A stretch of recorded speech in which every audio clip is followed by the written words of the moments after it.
I think that we are live and we're ready to go. Thank you all for joining us. This will be recorded so you can view this later. You can send this to other folks that you know have questions about what's going on.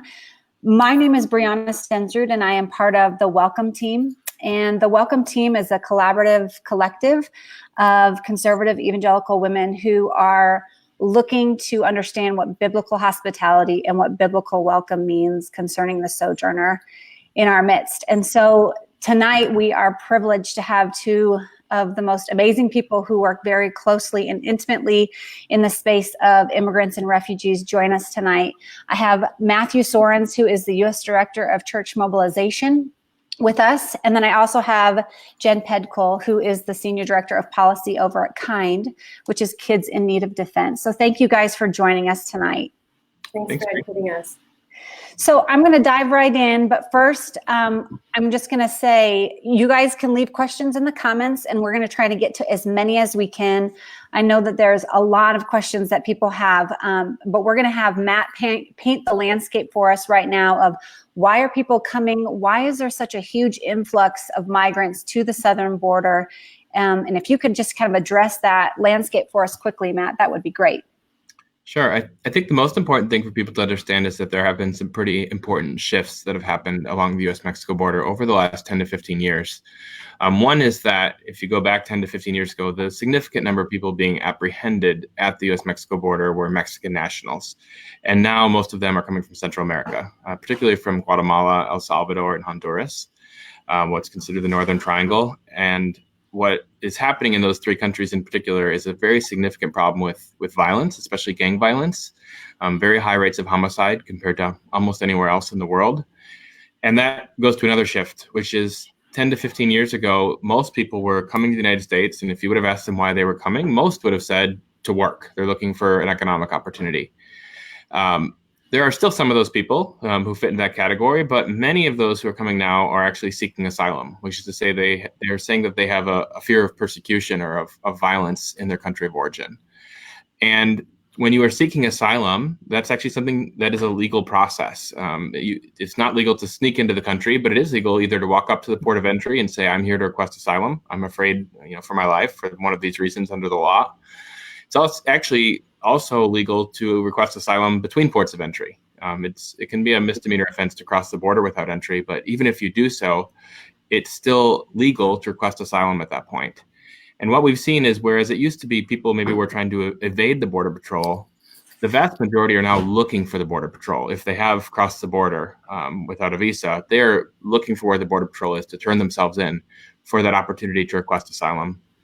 And then the last shift that I think is particularly of importance to this audience, and I know from our perspective at World Relief, it's really heartbreaking, is this used to be mostly single adults and primarily men.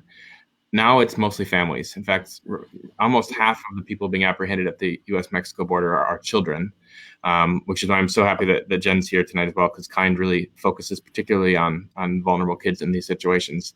Many of those kids are coming with both parents or one parent, or in some cases with a grandparent or an uncle or aunt.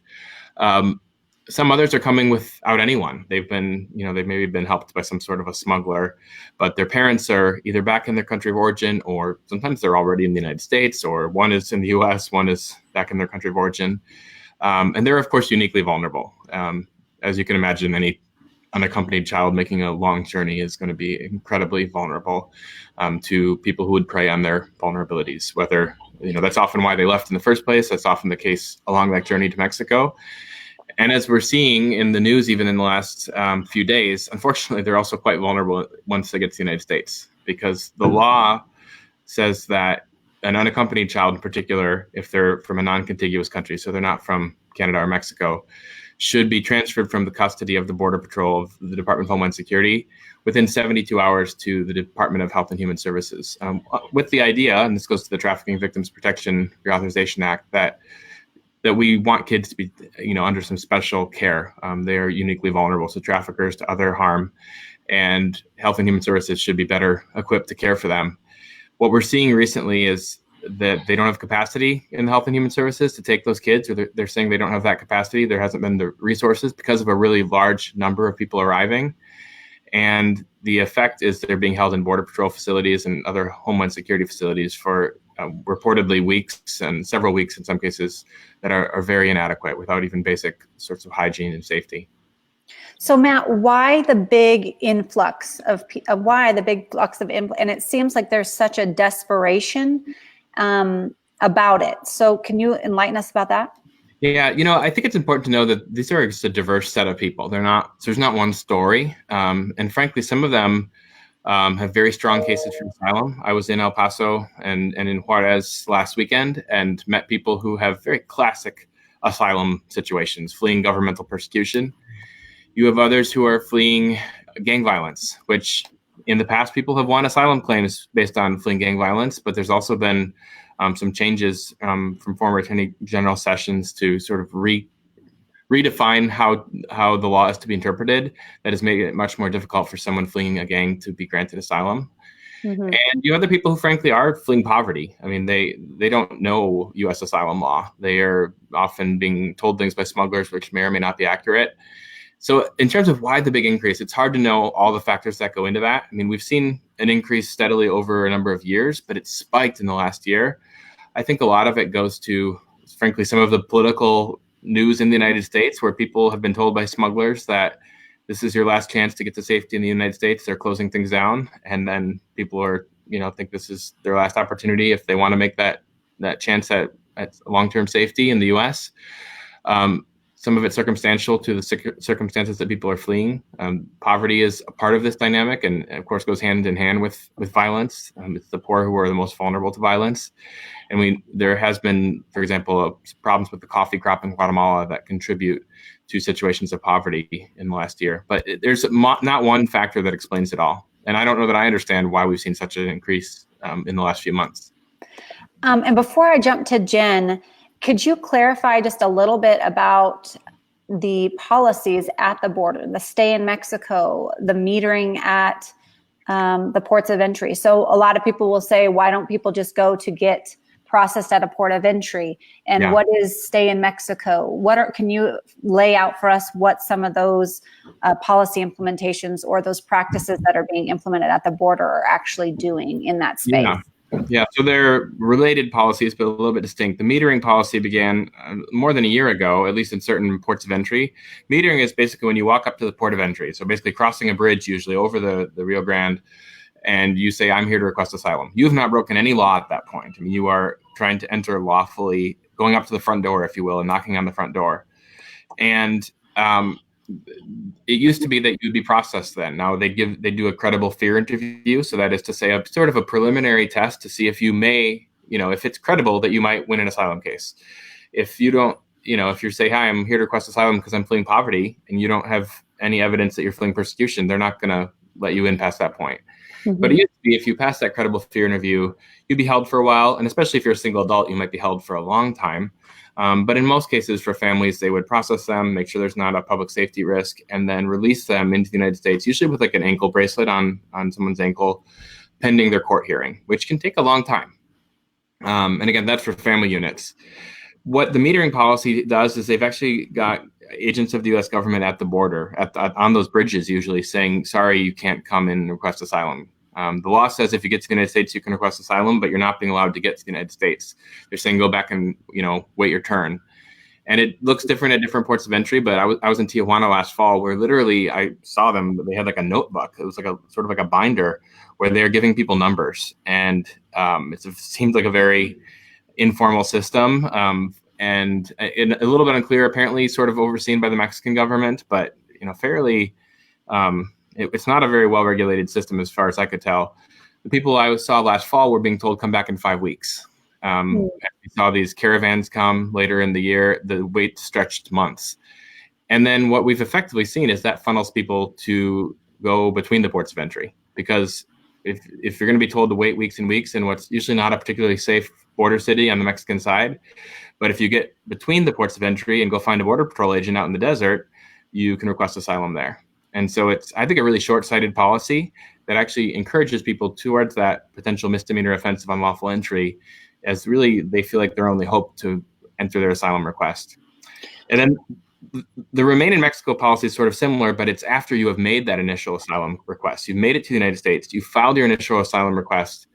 And instead of letting you go into the United States and go live with your relatives or with a friend or, whatever, with that ankle bracelet on to make sure you show up for court or some sort of a case management process, you're turned back over to Mexico. So, for example, in Juarez, where I was on Saturday, I met a guy from El Salvador his next court hearing is in 2 months.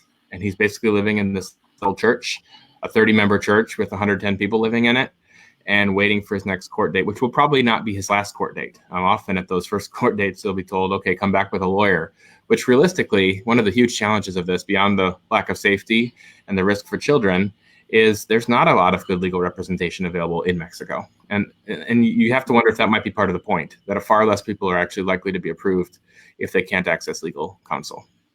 And I think one of the reasons why people are so taken by this issue right now is because some of the photos that have been swirling around social about that family, about that husband and father and his daughter who drowned in the Rio Grande, and they were sent back to wait. And then they were trying to cross, I think, as you were saying, into some of those desert areas. And so we're seeing the danger that these families and the desperation of these families who are trying to come. And there's a loss of life. Jen, we continue to just see, and as of late this week, we've been hearing about conditions for children who have been detained. We heard earlier on that the zero tolerance policy had been stopped, that had been reversed, and yet children are still being separated and they're being detained at large numbers. Can you talk to us a little bit about what the headlines are indicating about children and families that are coming into the U.S. and being detained in U.S. custody? Yeah, sure. I mean, I think, and to reiterate, the points that have been made about, how all the options of trying to do things kind of quote unquote the right way are being closed. So it's forcing people to take desperate measures. That can't be reiterated enough. I mean, I think, even the only way for kids to process and ask for protection in their own country before making the journey, that was also stopped. So there is no kind of right way for anyone to do this. So, I've talked to children waiting on bridges in Mexico who are sleeping in tents and sleeping outside for months. And I've said to them, why don't you just try to go around the bridge or go another way? And they'll say to me, crocodiles. That's the only thing that's stopping them from trying to do it. So every way of trying to do it, quote unquote, the right way has been stopped. And so we're seeing people take these desperate measures, which is leading to deaths, and increased danger for kids. And then once the kids are able to get in, what we're seeing is the conditions of confinement have just deteriorated.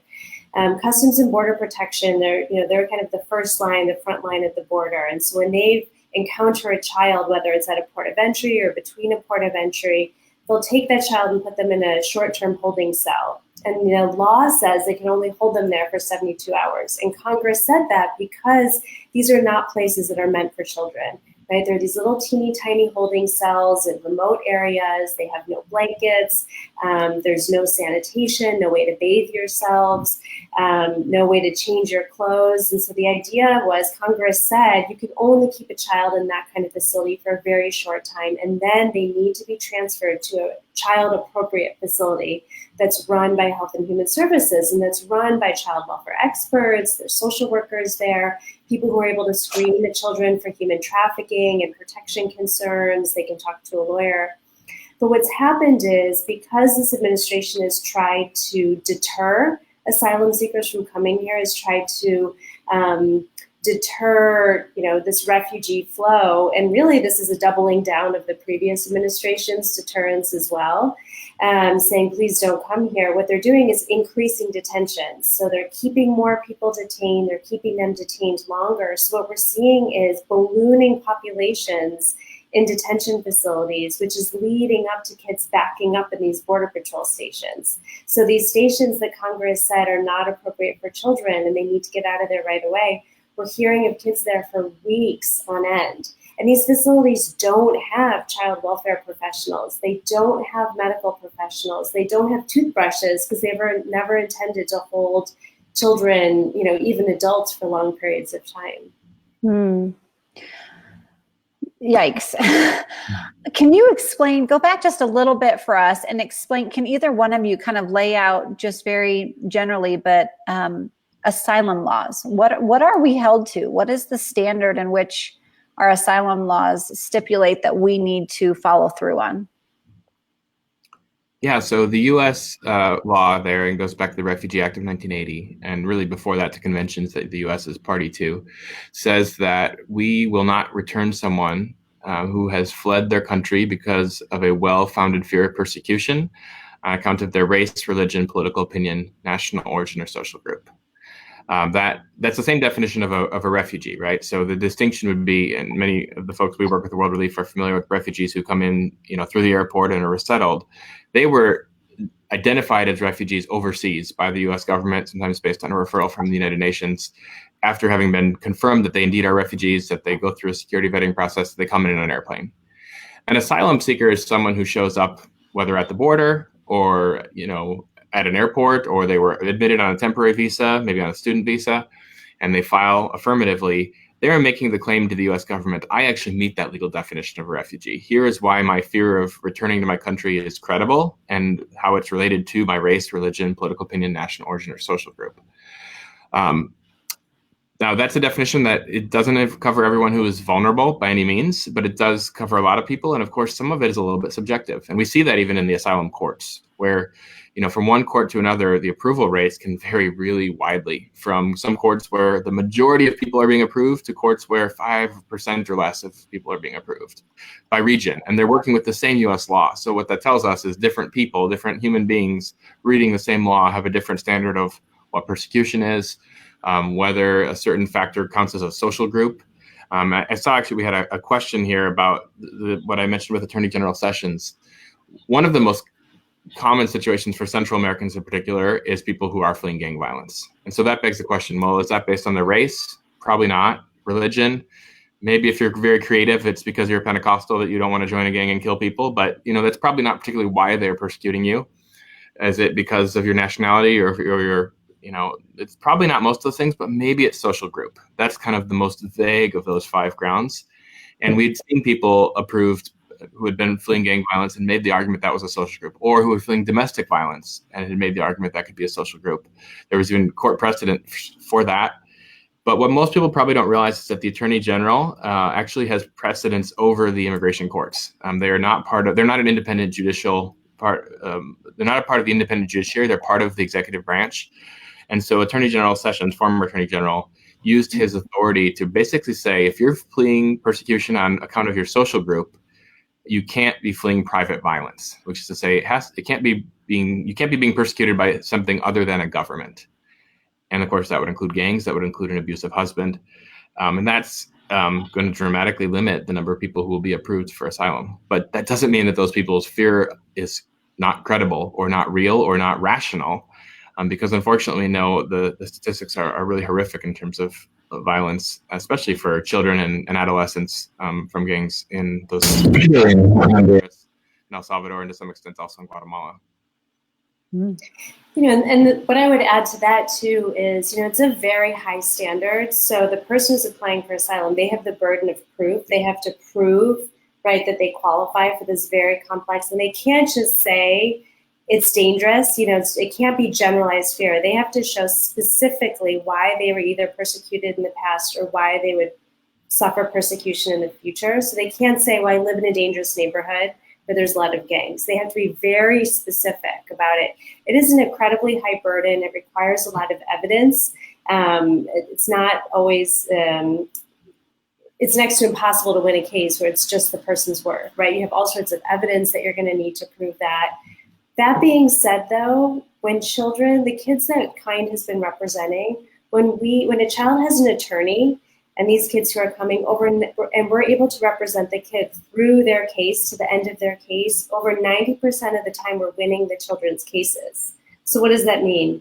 We have great lawyers, obviously, but what it really means is that this is a true refugee flow, right? This is a flow of people who fear persecution and cannot return safely. Now, when we're able to screen children, there are children who have come, maybe for an economic opportunity or family reunification, but they weren't fearful, right? They didn't face any danger back home. But the benefit of having an attorney, of having a process for them to go through, is you can listen to somebody's story and get to the bottom of it and figure out who can safely return and who needs to stay here and who needs legal humanitarian protection and must stay here in the US. So I think, what is really getting lost in all of this confusion about what's happening at the border, and do you need will a wall help or will it hurt? Does that help children? Does it not? We have a functioning process here. We have a fair judicial system, that if we put the resources into it, we're going to be able to process people's cases. We have incredible backlogs now, so you have people who are waiting in detention, which is incredibly expensive, not to mention, punitive and traumatizing for children. But they're also having to wait a really long time to find out what's going to happen with the rest of their lives. What we need to do is resource our judicial system so that we can be processing their cases and get to the bottom of everybody's story. So you bring up something that we've had questions about and that people are really wondering about. With all of the news sources, it's really hard to know who to trust and what is really factual and what might just be inflated. And so could either one of you, I know both of you have spent significant time down there. I know members of Welcome have as well. But could you speak to what are the conditions that people are finding themselves in U.S. custody? Is there really a crisis of the humane and sanitary conditions for which people are existing, especially children? And when you address that, what do we know about basic child welfare standards in the U.S. according to law, according to just basic science about what children and vulnerable people need? Jen, is that something you want to tackle? Sure, I can start. Let me just start with kind of a perspective of the numbers, because I think when you think about this, we're thinking about volume, right? And people are using the word like surge and flow and crisis. And so you almost feel like if you're going to go down there, it's going to be total mayhem and there's going to be people running over the border and it's going to be total chaos. These are some of the safest communities in the United States of America, right? Some of these border communities with thriving small businesses, thriving churches. These are, really lovely, calm places. And I think a lot of people are surprised when they go to the border and they see that. And let me just put the numbers in perspective. So this year, they're saying they're expecting the biggest number of unaccompanied children ever, right? Sounds like a lot. That number is 68,000. Now that's over an entire year. So think of a football stadium, right? How many people can a football stadium hold? And then think of the size of the United States. 68,000 kids over an entire year is not unmanageable for the United States. This country can absolutely process that number of children. There's no reason that we should be in a situation where we're putting kids under bridges or we're sticking them in tents in the middle of the desert and shipping in water. I think this was really a matter of failure to plan, is really what it is. And so I think if there's better planning and the resources are better spent, we'll be able to hold kids in standards that are much more acceptable and closer to basic child welfare standards, basic of what we would accept anywhere else. And so, we need to make sure that everyone is adequately resourced. Homeland Security is adequately resourced, Health and Human Services, so that they can be processing these kids and holding them in more appropriate conditions. The medical community has been up in arms about the trauma and concern over the conditions that the kids have been being held in, the length of time, not to mention the family separations, right? That's a whole other issue in terms of trauma and physical and mental health for the kids. So we can absolutely do a better job. It's not going to cost that much more money. It's about how you prioritize your resources. And we need to be demanding to our policymakers that they stand for minimum limits. The government's already legally obligated to provide minimum services and minimum standards for children. So we need to push them and make sure that they're meeting that. So I've got two. Oh, go ahead, Matt. Do you want to add to that? I was just going to add a thought, for Welcome's audience, which is looking at this from a perspective of faith. Something came to mind that I heard a pastor in Iowa say not long ago, which is you look at the story of Jesus feeding the 5,000 and, 5,000, that's a big number. And I think sometimes people hear these numbers and they're overwhelmed, which is exactly how Jesus' disciples responded to a big crowd of people. Like, oh my goodness, this is too many people. What are we going to do? But Jesus' response is he looks at these people and he sees them as sheep without a shepherd, and he has compassion on them. And he says, well, why don't you feed them? which, is maybe a little challenging for it was challenging for 12 disciples, but there's a lot of followers of Jesus in this country, a lot more than 58,000, where if we would step up, and there's great organizations working with the government to provide care for unaccompanied children in that time while they're looking for a sponsor. Sometimes it's foster care, sometimes it's in a shelter facility. Again, they're not getting to those facilities quickly enough when they're held in Border Patrol facilities because there's not the resources appropriated. But I mean, there's people stepping up to say, I want to be a foster family to help take care of one of those kids until they can find, hopefully be reunited with their parents if that's possible, or with a closer relative. But the church just has a really important role in this, and I don't want us to lose that either. I love that. That's a great ad. Thank you. Jen, you brought up two things that I think are a little bit, we need to be informed on a little bit better, and that is the family separations that are happening. So we heard a lot about zero tolerance policy, and then I think when everyone kind of got in an uproar about that, and then we heard that was dialed back. Can you help me understand, are family separations still happening? If so, why are they happening? What are the stipulations for that to take place? And I'll ask you about the House bill that was just passed here recently about resources coming to the border. But if you could answer, are people still being separated? If so, why is that? If zero tolerance went away? Yeah, it's a great question. So, when you say family separation under U.S. law, what they're saying, a family is a child and a parent or a legal guardian. So someone who's gone to court and got, legal guardianship paperwork. So the family separations, we're talking about a parent and child separation. So systematic separations, like under zero tolerance, where they were separating 100% of the people, that was ended with the president's executive order.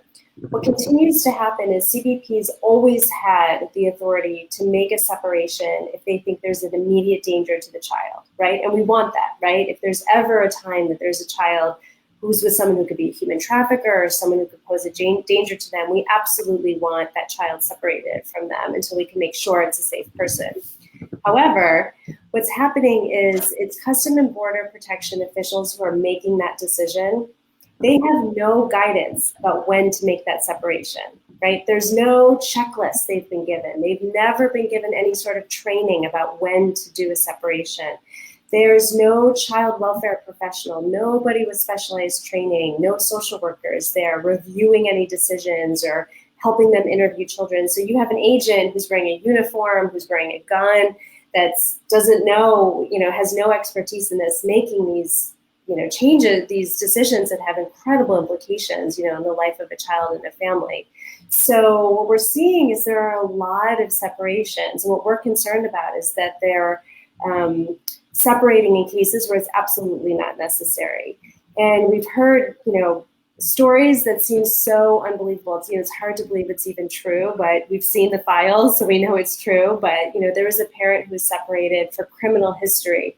The criminal history was an unpaid parking ticket from 10 years ago. That would never be a cause of separation, in the domestic context. There was somebody who said that they were charged for a crime in their home country. That was the basis of their asylum claim, because that was their persecution. They were being charged for something they were falsely accused of. And that was why they were coming here asking for asylum. Yet that was the reason our government separated them from their child. So, the separations that are continuing to happen, they're not as, they're smaller numbers, but they're absolutely continuing to happen. And what we're asking for is that Homeland Security implement policies and guidance for when agents should be making those separations, and that they hire child welfare professionals to be in those facilities to help line agents make those decisions. It shouldn't be the responsibility of a line agent to make that sort of crucial child welfare decision. We want experts to be able to do that. So, there was an article not that long ago that probably since zero tolerance happened, there were between 800 and 1,000 separations. So still significant numbers. So we're, still a reason for concern. Now, because I said family under U.S. law is a parent and a child, if you have a kid who's coming in with grandma or a kid who's coming in with the uncle, that's not considered family under the law. So those extended family members are going to be held in separate detention facilities. What we're asking that is if they ever have to do that, please track the cases, make sure that the separation is for the shortest amount of time possible, get those people out of detention so they can be back together. And for the time that they're separated, make sure they can talk to each other. Let them use video Skype, let them use the telephone. Make sure that the child is able to know where the adult is, because the adult might have the important paperwork that's going to be important to the child's case. So we want to make sure that if there's ever a separation because there's concern of safety or because it's an extended family member, that they're tracking it and keeping track of the family so that they can get them back together as soon as possible. Okay, this is good. This is all good information. And I realize that we're 30 minutes in. And we don't have a whole lot of time left, and there's just so much to digest and to ask.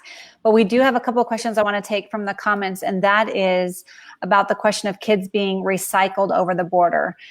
We continue to kind of hear stories, or there's articles that kind of float around on social about, well, these kids are just being recycled by traffickers and smugglers that they're not even affiliated with, they're not related to, they don't know. And so this is just really a lot of bad people trying to get into the U.S. and using children as pawns. So that's one question. So do we know do we know the percentage of trafficked children that are being detained right now? What's the truth about all of that mess? You want to take that, or you want me to? I would love for you to take it, Jen. Okay, sure. Yeah, I mean, this is exactly what I'm saying. Everybody's worried about this, right? This is everybody's worst nightmare. A child being exploited, being taken advantage of, which is why we need appropriate people doing the screening. From what we've seen and the statistics that the government has put out, there have been less than 5 cases that the government can point to. Yet they talk about it as if this is this enormous problem that is happening over and over and over again. And so I think they've stoked the fear and in a way that is not reflected in the reality. So I think the best thing to do is to make sure that kids are safe, is to have the right people there screening and protecting the children to make sure that this doesn't happen anymore. Saying that you're going to rely on detention or separate everybody is causing harm to children in the name of trying to protect children, right? The best way to protect children is make sure that they can stay with loved ones and that you have people there with training who know how to identify if there ever is a smuggling ring. So let me ask you this before I kind of get to maybe what some of the solutions are and what the House passed today, and talk with Matt just about mobilization a bit. I totally just lost my train of thought about what I was going to ask you. Children who are coming across the border, children who have made this trek with people, children who are being detained. There is conversation, there is question like this, is this really traumatic for children?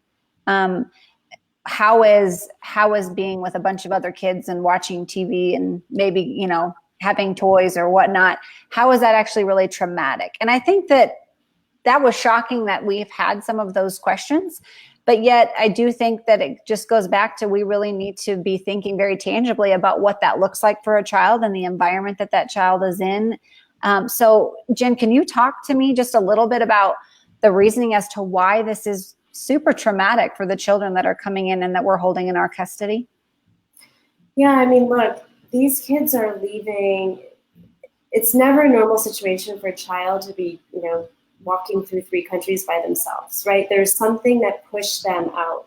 And I think what everybody has the same goal. Everybody wants to see these kids to be able to stay and thrive in their communities, in their homes, with their family, with their neighbors. That's what everybody wants, right? That's their goal. The short-term reality is that there are a lot of kids who can't stay, right? And so they're going to have to go. The stories that we hear, I mean, these kids have lived lives, 4 times, their experiences are like they've lived 4 lives in the amount of time that I've been alive, in my own life. The kinds of experiences they've had, the horrors that they've faced and encountered, both in their home country and on their journey. So, we can't even imagine the trauma that they're coming with already. And then to compound that trauma by either separating them from their family members, their only caregivers they've ever known, to be sticking them in facilities where they feel like they can't even lay down because they would lay on someone and they can't get a toothbrush, is really just, adding salt to the wound. I mean, it's just, thinking about what is it that we can do for them. And, if you ever have the opportunity to go to any of the reception shelters and community organizations that are receiving people, they talk about giving kids toys, and the joy of working with kids is how resilient they are, and how quickly they can really come back from these kinds of horrible experiences. And so we need to think about how quickly can we get them from a border cell to a place where they're going to start to be able to heal.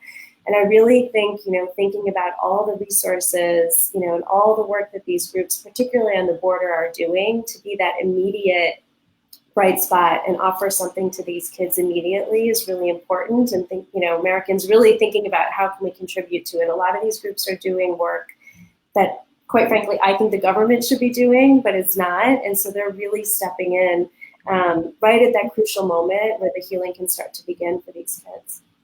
Mm-hmm.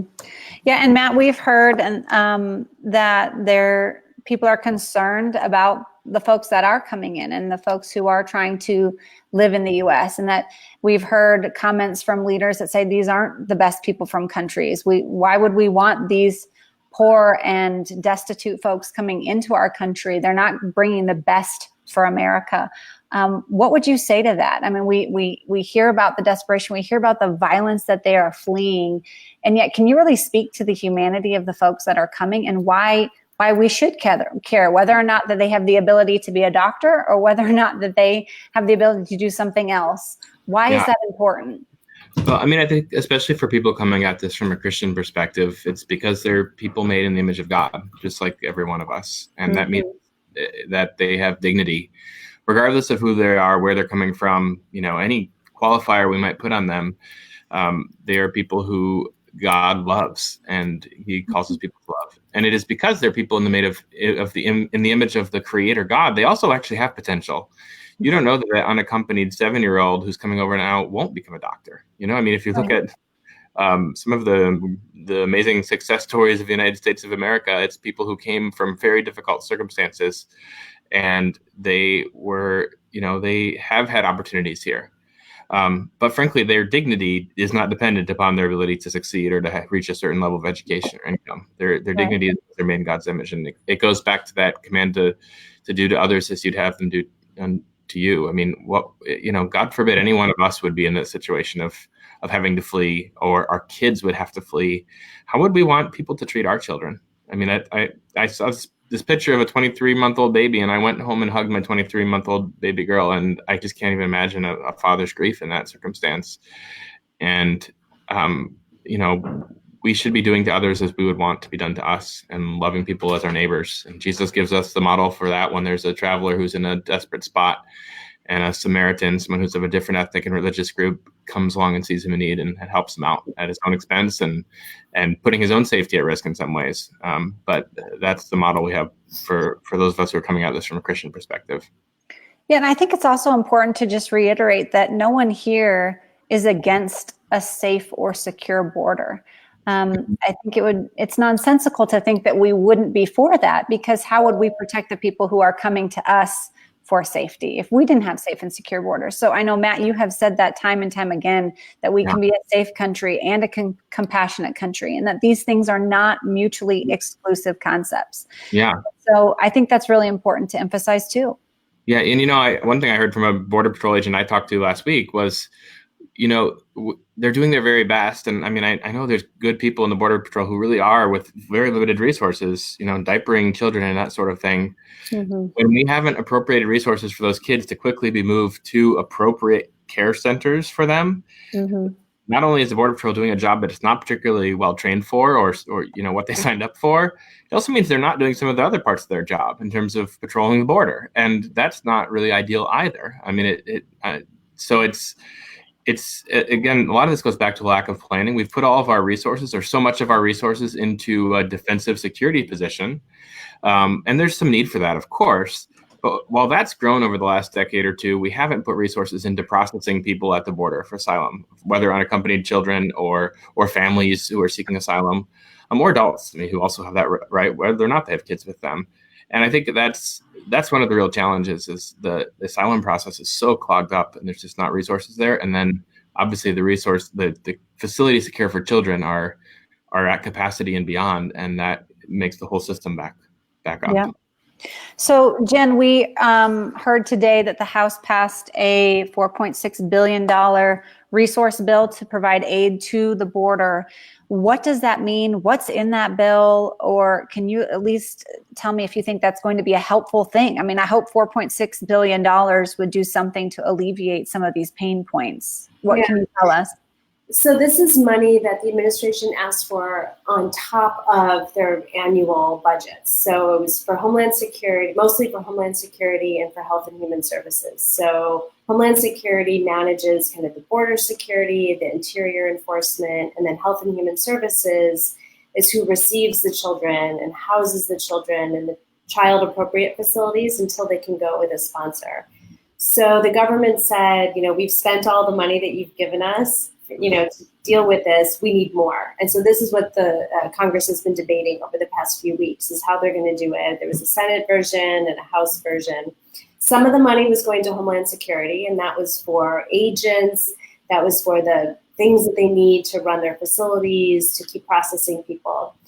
The majority of the money was for Health and Human Services so that they could keep running shelters and get the kids out of Border Patrol stations and provide them with adequate care while the government was looking for a sponsor for the child. So the kids should only stay in care of Health and Human Services as long as it takes for them to screen an adult who's willing to care for the child while the child goes through their immigration court process. So, there were Health and Human Services was putting out notifications they were running out of money. They had stopped being able to contract for new educational services and recreational services and legal services for kids because they had no money. So it was very important for Congress to get them this money and very important for them to make this happen before the July 4th recess, because each day that was going by, HHS was spending down their money. HHS was in the process of opening a bunch of new facilities, and they weren't going to be able to have attorneys go in those facilities. They weren't going to be able to buy soccer balls for the kids to play with while they were sitting in those facilities. So it was really important they did it. There was a lot of debate about how blank of a check the government should write. Should they write just a blank checks? And, the administration said we need 4.5. Do they just write a check for 4.5 and hand it over? Or do they hand it over with some restrictions and say, here's your money, but here's some ways we want you to spend it, and have a little bit more influence on how the money was spent. And that's really where the debate was. I think it's really important that the government got the money right away. But I do think we need to make sure that they're spending it in the most appropriate way. We don't want to be throwing good money after bad. So we want to make sure that when they're spending their money, they're doing so in a fiscally responsible way, so taxpayers aren't wasting their money on things that aren't going to work. Yeah, that's good. So we've got two questions, and then we're going to just wrap up probably with these two. But we have one is like, what's some recommended reading that people can engage with? And what I would say is that this right here, Welcoming the Stranger, Matt, I see the smile. Matt and Jenny Yang, who are at World Relief, they wrote this. This is my immigration Bible, and it is amazing. This is a revised version. You can get it on Amazon. Welcoming the Stranger, revised and expanded. And this right here covers everything. It's got stories, it's got policy, it's got stats, research, all of the things that you need to be well-versed in the right kind of context, in the biblical perspective as well. So this is a great book and a great resource to have if anyone's looking for that. And then I think the biggest question we've been getting is, how in the world can I help? Is there anything that I can do that will actually make a difference for immigrants that are all over on both sides of the border? And also, what can I do for the children that are in these deplorable conditions? Can I foster any of them? Can I send diapers to facilities? What can I do? How do I donate? How do I get involved? And how can I trust that it's meaningful and credible? So who wants to tackle that one? I feel like, Jen, there's part for you and part for Matt too. Yeah, I can start, and I'm sure we both could think of a number of things. I mean, I would say don't send diapers to facilities because they're not going to be able to take them. But the biggest and most important thing in terms of the kids who are actually in these facilities is a governmental process. And hopefully that's starting with some of these appropriations. But at World Relief, we're part of something called the Evangelical Migration Table that has been really a bunch of Christian leaders from the National Association of Evangelicals and the Southern Baptist Ethics and Religious Liberty Commission, various others at World Relief, World Vision, others who've even just today sent a letter to Congress, to the White House to say, we need you to solve this situation. We need you to appropriate the resources that are necessary. We need you to make sure you respect our asylum laws as you do this. We expressed some very serious concerns about the Remain in Mexico policy and what that's going to mean for the well-being of kids and families. And also about, there's been a cut to foreign aid in some of the countries people are fleeing from that is actually very counterproductive. It will just make the situations that people feel they have to flee from more likely. So people can actually add their name to that letter. I think we can put that in the comments, and it's a long URL, but you can see it on the screen there. The other thing I would mention is there's good groups on the border, and frankly, on the Mexican side of the border is probably the greatest need right now because of Remain in Mexico. Most people are being turned back, but also on the U.S. side of the border, shelters that are processing people, and they're all across the border. But I was in El Paso and Ciudad Juarez last weekend. A great organization called Ciudad Nueva where I was, and they do a program called El Paso Encounters. That is a group I would trust to give, and they're actually funneling now a lot of resources to some of the shelters on the Mexican side of the border where people are just sort of piling up. And then lastly, I would say the need for legal services is huge. And that's some great work that KIND does. We do some of that work at World Relief as well in various parts of the country.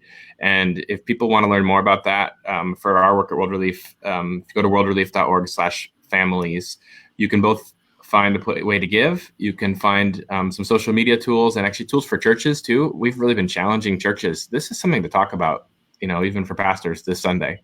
Talk about the photo that we're all talking about on social media. Talk about how we think about that as Christians. So there's some resources for pastors and church leaders there, worldrelief.org/families. And then there's also an advocacy tool. So if you want to write to a member of Congress, we've made that really easy to do.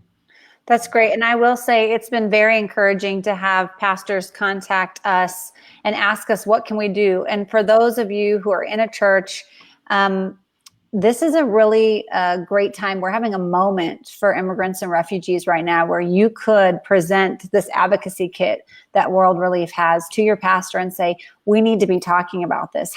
It's up to you how we do it, but here are the resources. So if you feel like your pastor might not be in this discussion at all, World Relief has really made it quite simple with their church advocacy kit, and it's got everything they would need to be well-versed in what's going on.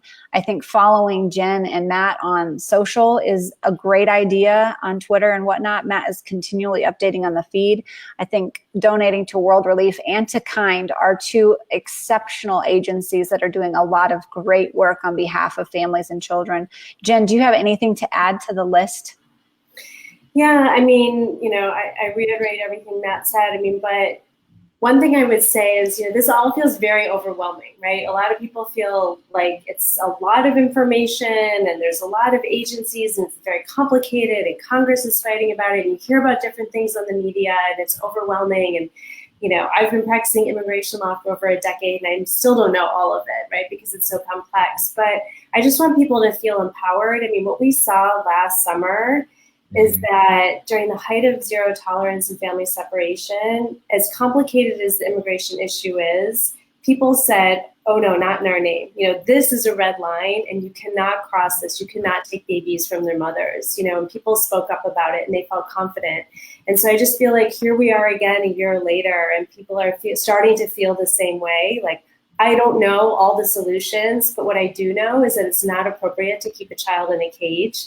And so what we saw is the American people stand up and get success, right? Get a result, right? The policy ended last summer when people spoke up. And so I just am really hopeful that people are going to speak up again and say, this is our red line. As Americans in this country, this is our red line. We demand that we want safe borders, but we also want to make sure that people are being treated humanely and given a fair process.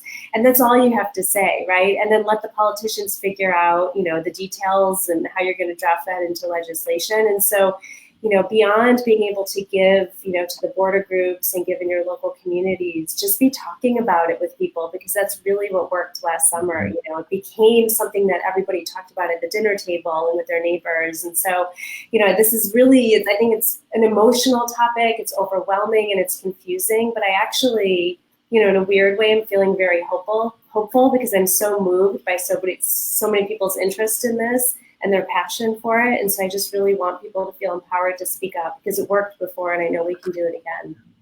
And I think it's important to understand when people say, I want to help, I think there's a lot of different categories in which people can actually mobilize.